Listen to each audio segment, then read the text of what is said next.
Hey everyone, welcome to Judging for the Win. I'm Dave, and this is my daily ruling. Today's question was suggested by a viewer. Thanks to Garrett for this one.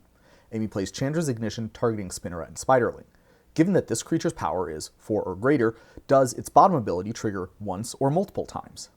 Now, questions like this are relatively common for judges to field, and one of the first types of questions likely to come up in real play that is too advanced to answer with what I would consider a basic knowledge of Magic's rules. As you can see from today's title, I'm going to answer this by considering the broader class of questions described by how do you tell how many times an ability procs. I've used the non-magic term here instead of triggers because while today's discussion centers on triggered abilities, the principles at work here are also relevant to similar questions involving replacement effects. So in order to analyze questions like this, the first step is to understand exactly what is officially happening in the game, and then ask how many times what's happening matches the trigger condition of the relevant ability. Well, when I put it that way, it sounds pretty easy, right? But there are some rules complications that can come up in each of those steps that can make determining the correct answer non-trivial. So let's take a look at a couple of examples to see what I mean. First up, Amy activates Liliana the Veil's +1. Now that says each player discards a card, but what's officially happening in the game? Does each player discard at the same time, or is there a specific order to it? What about Barter and Blood? Do all the creatures get sacrificed together or one at a time? How about Tempt with Glory? Do all the counters get put on at the same time or in some order? Now, to answer that sort of question, we'll need to know this rule here. In Magic, separate clauses or sentences indicate individual steps in a sequence. Now, if you're not a grammar nerd, a clause is just part of a sentence that has its own verb. The bottom line then is that separate verbs indicate separate steps or actions in the resolution of a spell or ability. If you only see one verb, that means there is only one action going on. Multiple players or game objects may be affected by that action, but it's only a single step. The other important rule is that in these cases, when multiple things are affected by the same action, the card affects each of them simultaneously unless this is impossible. Sometimes an action might involve decisions that the players make. In this case, each player makes the decisions in app-nap order, in other words, active player and then all the other players in turn order, and then the game performs that action. I had a whole episode where I talked about the app-nap rule, so you can check that out if you'd like a refresher. All of that is for card effects, but the same thing holds roughly true when you're talking about actions taken because of game rules. Now, in general, if multiple things are affected by a game rule, they're all affected at the same time. For example, all attacking creatures are declared simultaneously, not one at a time. All permanents get untapped at the same time. And when you discard to hand size, all the cards get discarded at once. Anytime the game needs to do state-based actions, all the applicable state-based actions are performed as a single game event, and so on. Now let's apply that to the situations that I mentioned earlier. With Liliana the Veil, we only see one verb, and that means all the cards are discarded at the same time, as part of the same game event. With Barter and Blood, we have the same thing. There's only one verb, so all the creatures are sacrificed at the same time. In this case, each player in turn order says which 2 creatures that they will sacrifice, and after all of that happens, all the creatures are put into the graveyard at the same time. Tempt with Glory works differently though. Each sentence is a different step in the spell's resolution. First, you put a +1/+1 counter on each creature you control. All these counters are put on simultaneously. Next, each opponent may put a +1/+1 counter on each of their creatures. Like with the Barter and Blood example, each opponent says whether they will put counters on first, and then all of the counters from this step are put on as a single game event. Finally, you count up how many opponents chose to take you up on your tempting offer, and then you put that many counters on each creature you control. And again, all the counters from this step are put on at the same time too. Here's a challenge question to test your understanding. Does this char deal its damage all at once or in a sequence? So we can see that there's only one verb on this card. Accordingly, all the damage it deals is dealt at the same time. As a consequence, if you for some reason played a char targeting yourself, you would take 6 damage all at once, and you would not take 4 and then 2. Okay, so with all that said, it's hard to believe that we're only halfway done. After identifying what has officially happened in the game, the next thing you need to do is carefully read the trigger condition and evaluate whether what just happened matches that condition, and if so, how many times. This is important because, depending on the wording, the same game event might cause one ability to trigger once and another to trigger multiple times. The canonical example of this is that whenever creatures become blocked is different from whenever this creature becomes blocked by a creature. So if you double blocked this Alley Grifters, it only became blocked, i.e. transitioned from not being blocked to being blocked one time. So therefore, it only triggers once. On the other hand, if you double blocked this Gloom Sower, it still only became blocked once, but its trigger condition looks for it to become blocked by a creature. It became blocked by creature 1, and it became blocked by creature 2. Both of these match its trigger condition, so it'll trigger once for each of them. For another example, let's say you use Tormod's Crypt to exile your opponent's graveyard, which consists of 3 sorceries. From our earlier discussion, we know that all 3 cards are exiled at the same time, because the verb exile only appears once. Now, this Attuned Hunter triggers whenever 1 or more cards leave your graveyard during your turn. 3 cards leaving your graveyard all at the same time would be an example of or more cards leaving your graveyard. So the thing that's officially happening in the game matches this trigger condition once. In contrast, Murktide Regent triggers whenever an instant or sorcery card leaves your graveyard. Each sorcery card that leaves matches this trigger condition, even if it leaves at the same time as another card. Therefore, the Murktide ability would trigger 3 times. After all of that, there's still a couple of unusual cases that can trip people up. Now, usually in card text, each individual step is spelled out, but sometimes Magic card effects describe a process which is repeated. For example, with Ad Nauseam, the process it specifies is to reveal the top card, put it in your hand, and then lose life. Because these are defined as discrete steps in this process, the correct way to resolve this card involves revealing the top card, then putting it into your hand, then losing life, and then deciding whether or not to continue. Accordingly, the cards are revealed in a definite order, and the life loss happens multiple times rather than all at once in a single lump sum.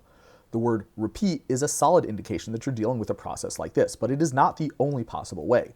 For example, Fiery Gambit tells you to flip a coin until you lose a flip or decide to stop. The word until implies that this is a process that gets repeated multiple times until you reach a defined stopping point.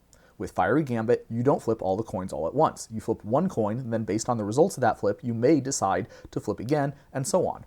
Now, the last major exception is drawing a card. Pop quiz. Amy exiles the top 5 cards of Nick's library with Jester's Scepter, while Nick controls Mystic Forge. Can Nick see which 5 cards were exiled? And the answer is no. Jester's Scepter uses the word exile only once, indicating all 5 cards are exiled at the same time as part of the same game event. In the language of this rule that I showed earlier, the action of exiling is processed simultaneously on 5 game objects, those being the cards on top of Nick's library. Since all 5 cards are exiled together, there's no time when numbers 2 through 5 were ever on top of Nick's library, and therefore no time when he would be enabled to look at them. Nick would, of course, be able to look at the top card of his library immediately before the exiling happens, so he would know the identity of one of the cards, but not any of the others. This is the same reason why Rally of the Horde needed to be errated. The original wording had you exile all 3 cards together as part of the same game action, but if that's the case, there wouldn't be a definite last card exiled this way. Thus, the card was reworded to make it clear that the cards needed to be exiled one by one in a sequence. Milling cards works the same way. An effect that tells you to mill 10 cards officially works by having you move all 10 cards from the top of your library to your graveyard at the same time. A consequence of this is that it's impossible to mill the same Progenitus twice in a single mill event, a fact that I covered in detail in my video about Glimpse the Unthinkable and World Spineworm. So, if that's the case, what about if you draw 3 cards with a Concentrate? Well, unlike those other examples, there is a rule saying that drawing 3 cards is actually performed by drawing a card 3 times. The reasoning for this is that there have historically been a lot of effects that act when you draw a card, and most players intuitively think that these effects should function if you're drawing 2 or more cards also. So this is sort of like the reverse problem that Rally the Horde has. And this is the reason why there's never in Magic's history been a trigger condition that said whenever you draw 1 or more cards. And they needed to make a new rule when they printed Alms Collector and later Quantum Riddler to make replacement effects that keyed off of this. There's a similar situation with abilities that trigger when you gain life. Let's say Amy attacks with 2 Archangel of Thunes. How many +1/+1 counters are put on her creatures? Well, lifelink means that damage dealt by the angels also causes Amy to gain that much life. From our earlier discussions, recall that all creatures deal combat damage at the same time. Let's say that there's 2, 3, 4 angels, and Amy starts with 20 life. Well, in that case, Amy would go directly from 20 to 26. There is no point where her life total is ever 23. Now, that being the case, you might think that each angel's ability would only trigger once, since her life total only went up 1 time. Now, this is incorrect because of this rule here, which says that a trigger condition of when you gain life is actually interpreted to mean whenever a source causes you to gain life. Even though Amy only gained life once, there were 2 separate sources, so each angel's ability would trigger twice, and that's a total of 4 +1/+1 counters getting put on Amy's creatures. let's close out with a few challenge questions to test your understanding. I suppose it's only natural to start out with the question from the original problem statement from today's video. If Amy plays Chandra's Ignition targeting Spinneret and Spiderling, how many times does it trigger? Now we can see that Chandra's Ignition only uses the word deal once, meaning that officially all the damage is dealt at the same time as part of the same game event.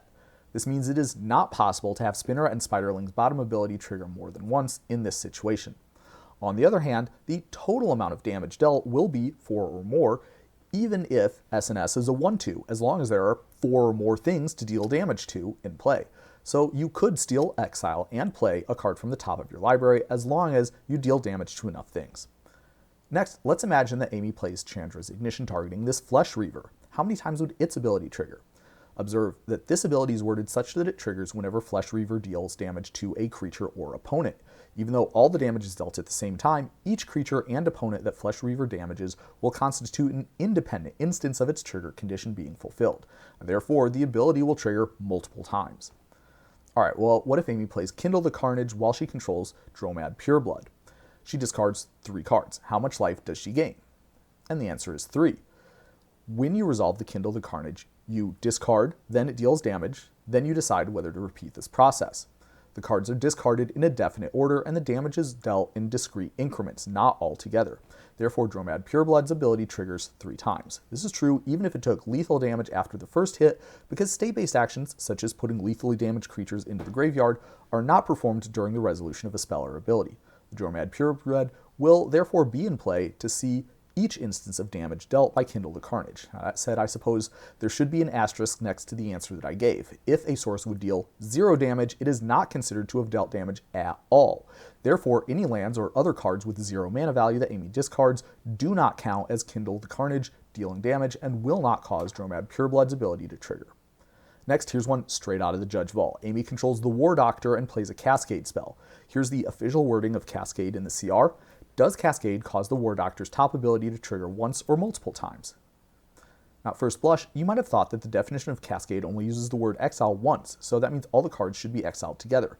But does that make sense? You can't look at the characteristics of a card while it's face down in your library. So if the cards are all exiled together, how would you know when to stop? The official definition of Cascade tells you to exile until you reach a defined stopping point. This means that we in fact have a process that's repeated, similar to Kindle the Carnage and the Final Gambit example before that. Officially, when you cascade, you exile the top card, check its characteristics, and then either repeat this process or move on to the point where you get the option to cast that card. Because the cards are exiled one at a time in a sequence, the War Doctor's ability triggers once for each card that is exiled. I'll close out today's episode with one last challenge question for the community to discuss. Amy plays Tivit, Seller of Secrets, while she controls Worldwaker Helm. The votes come in with 3 for evidence and 2 for bribery. How many maps does Amy get in total? I look forward to your answers in the comments. But that's all I have for you today. How did you do? Join me again next time for another ruling. Until then, I hope you have a great day.